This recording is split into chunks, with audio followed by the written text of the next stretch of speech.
Hi, my name is Stella Ihenacho, and I am the faculty lead for the Agile and Scrum course with MStar Technologies. And today I want to go ahead to answer a very popular interview questions that Scrum Masters are asked when they're looking for a job, to give you my insight on how you can think through this interview question, right? The question is, as a Scrum Master, what do you do when you realize that your team keep moving stories sprint over sprint over sprint? Because that is, if you're not aware, a natural, a very common occurrence, right?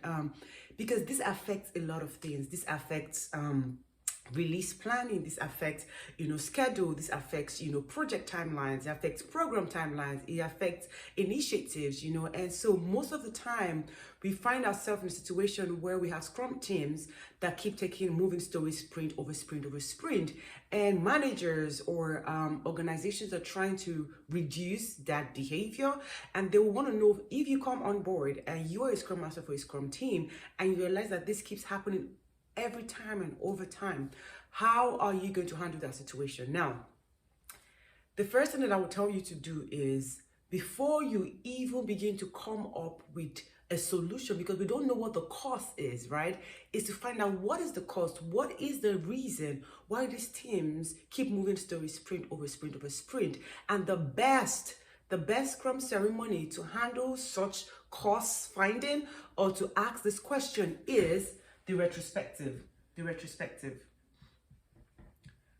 I can definitely assure you that whosoever is interviewing you would appreciate the fact that you say, I would want to use the retrospective. Now, they asked you a question about, the team moving stories from sprint to sprint, but what you're saying to them now is you understand the objective, you understand the intentionality of these Scrum ceremonies, and retrospective is the Scrum ceremony for what? Improving processes, looking back at the previous sprint and how can we make things better, right? So it's for improving, for inspecting processes, for making changes, and all of that. And so you would say, I would want to find out from the team, why do they think they're moving stories sprint to sprint? What is the cost for this? And retrospective, like I say, is the best Scrum ceremony to go into this fact-finding mission, right? Because at the retrospective, you can find out the cost and you can get either suggestions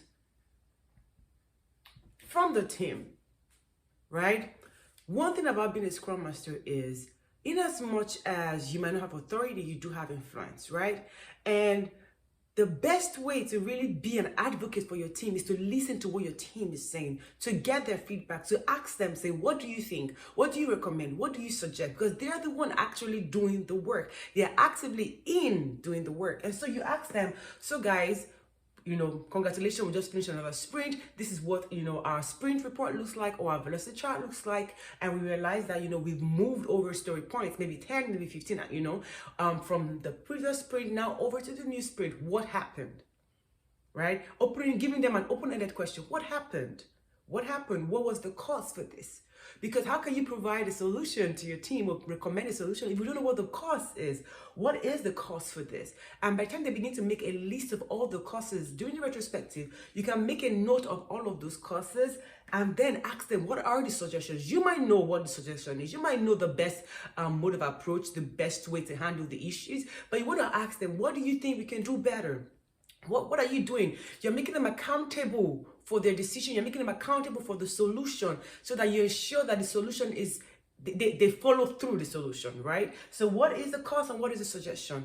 And this is how you're going to relate to the interviewer, that during the retrospective, I will ask the team, what do they think is the cost for this? And what are the suggestions that they think they can implement as a team to reduce the fact that they keep moving stories sprint to sprint? And there's so many costs, right? There's so many costs. You can let the interviewer know, number one, maybe we're having an issue with estimating, which is probably a typical one. Maybe we are, underestimating, right? Maybe we are underestimating. So we think that something will be very easy to do, and lo and behold, it's more difficult. And that could lead to way more issues. So underestimating, does it mean that maybe our definition of ready, is not clear enough? Does it mean that we need to work with the product owner to truly understand what the scope of the story is? Do we need more clarity on acceptance criteria, right? I see how one course could lead to many more branches. So definition of ready, working with the product owner on what really the acceptance criteria is, right? Or maybe the person who's working on that story needs more training. Maybe they thought it was going to be easy and they realized, oh, I don't have enough knowledge about this and it's going to take me longer time to research. Maybe more training, right? And these are different issues or different causes of why a team could be moving a story from a sprint to another sprint, right? Another reason why, a team could be moving, maybe we have new team members, right? We have new team members, right, who don't have that and who don't have the context or the historical information to carry through a story. And then as a Scrum Master, do you need to do more pair programming? Do you need to do more coaching? Do you need to pair them up with someone? Do you need to, help them ensure that they are trained and developed, effectively, that they have more understanding? And you know what? Even a new team member could also have an issue with estimating. And maybe they don't really understand the concept of story and user story estimation. And so they just give a random number and then it's affecting the whole team. So there are so many causes, and each of these causes definitely have a solution, right? But you wouldn't know, because the solution I would give to a new team member who doesn't understand maybe the background or doesn't understand the technology is not the same solution that I would give to the product owner who probably isn't clear with the story that he or she wants the team to work on. So depending on the problem, then we can come up with a solution as a team. And as a Scrum Master, you're paying close attention to what the team is saying, right? And then you can have a list of solutions that the team has recommended. And we do voting. So we ask, maybe the team have like 5 or 6 solutions that they think can help them better doing, sprint planning or doing their sprint so that they don't move story sprint to sprint. And then everybody votes. What do you think which one do you think we can start implementing now? Because we might not be able to implement everything. So which one do you think we can start implementing now? Everybody votes. Everybody lends their voice. It's a whole team approach. They contribute to the solution. And in that way, they're accountable for executing that solution, right? And so just back to say, what do you do when your Scrum team carries story sprint to sprint? Simple. I, as a Scrum Master, doing the retrospective ceremony, I open up the question to the team and ask them, why? Why do we think we keep moving stories sprint to sprint to sprint? They come up with a number of causes. Maybe we have new team members. Maybe there wasn't clarity in the acceptance criteria.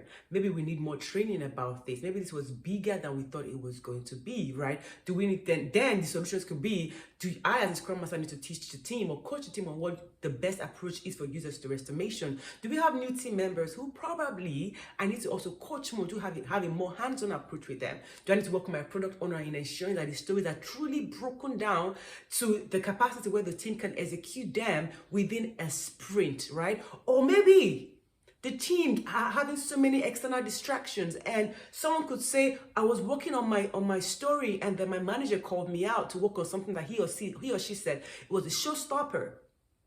And that's why they're not finishing their stories, because they're distracted and they have more on their plate than what they bargained for in the beginning of the sprint. Then as a Scrum Master, you make a note of that and say, you know what, I'm going to reach out to your manager. I'm going to speak to them. And then you begin to think, do I need to coach? Do I need to teach the managers? Do I need to explain to them that, when the team commits to something, it's better when they're focused on that? Do we need to look at what the priorities are?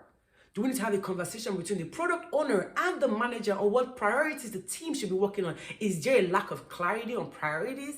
And so all of this could go either way, but until we know what the cost is, then we can provide a more accurate solution or suggestion or recommendation that would help the team over sprint begin to truly finish up what they commit to, get more focused on what they're working on, understand more of the knowledge or the technology behind the stories, helping the product owner truly understand what the definition of ready is before you put something in the backlog that is ready enough to be worked on for that sprint. And so that is your job as a Scrum Master, to find out what the root cause is before solutions are provided. And I hope this has helped you, or this will definitely give you clarity. So when you're asked this question during an interview, or even if you're on the job and you're struggling with this kind of situation, I believe some of the solutions that I have outlined in this video will truly help you and help your team. Till next time, bye.